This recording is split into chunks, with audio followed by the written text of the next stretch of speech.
Hello, I'm Mark Lawson, CEO of the ECS Publishing Group, and we are very happy today to be joined by composer David Lasky, and we're going to talk with him about his newest publication in the Morning Star catalog. So, welcome, David. Thanks, Mark. Great honor, and it's my pleasure to be here. So, I know you've been composing for a long time and that you're in many other catalogs as well. For Mhm. those people who don't know you, tell us a little bit about yourself and how you got started doing this. Well, I started playing organ in my home parish church at the age of 14. And of course, didn't know anything about it. Was starting to take some organ lessons and get a little bit serious. Then I went to music school and really got serious about it and majored in music history and literature, but with a very strong secondary emphasis in organ. And then I did a master's degree in organ performance, where I started composing finally once I started knowing something about it. But prior to that, I had been improvising in church just a little bit because I had an extremely good music theory program in high school that really prepared me for harmony and counterpoint and everything in college. So by the time I was like in a senior year in high school, I started improvising in church because I knew just a little bit enough to be dangerous, but not very much, but just a little bit. And then once I got into graduate school, I started getting serious about wanting to compose a little bit and took some courses in it and whatnot. But I'm in many ways, as far as the composing is concerned, I've been mostly an organist throughout my life, but I love to compose for my instrument and I love to compose for other organists. And I like to compose for congregations. I want Sure. the stuff to be enjoyable to congregations and not make the organists work tremendously hard at it and yet Right. still have things that people want to hear and that they enjoy playing. And this collection, which I may, can you see that? Right. Let's talk about your collection. It's called Five Lyrical Pieces for Organ. Mhm. So go ahead and tell us how this came about and kind of your inspiration for this. Well, that's pretty straightforward.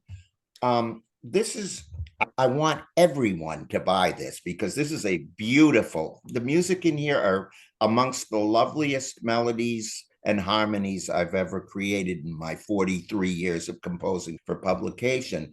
And I wanted to do something that was a short collection, but it wasn't a suite. I wanted it to be Right. five similar pieces. And these pieces aren't intended to be played together. They're just meant as like an individual prelude or an individual offertory in either a Catholic situation or a Protestant situation. They work equally well. They could even be used in a recital situation as a sort of a quiet penultimate piece before a big closing piece or something.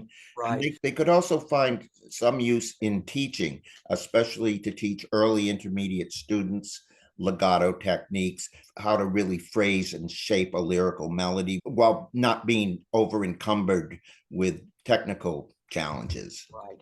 I think one of the things that's appealing to me is that often in worship, if we're using hymn tunes, for example, if we're working on a hymn tune collection, hymns are, popular in certain denominations and then not in other denominations. And so there are things in the collection you might not play simply because your congregation isn't familiar with that hymn.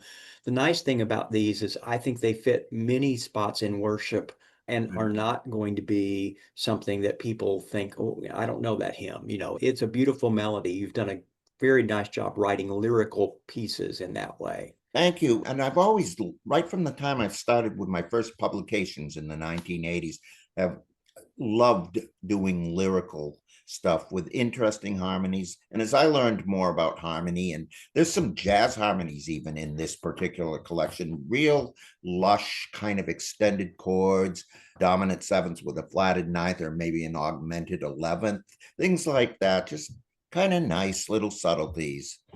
Yeah. And Yeah. and I would also encourage everybody, even if they don't buy them, but we want them to be bought. We want this to be bought. It's the nice price. It's only 22 pages. But I would really encourage, for everybody's listening pleasure, to just go to the website and listen to Carson Kuhlman's fantastically sensitive performances of these Yes, I was just going to mention that these are recorded and are on the website on the product page, and that Carson did a wonderful job. Carson Kuhlman recorded these and did a wonderful job. So you should be quite proud of that, I think. So Yes, yes. And I still go back and listen to these quite often. I'm yeah. pleased with these. I wrote these during the summer of 2023 as one of my summer projects. I like to have things going on at all times.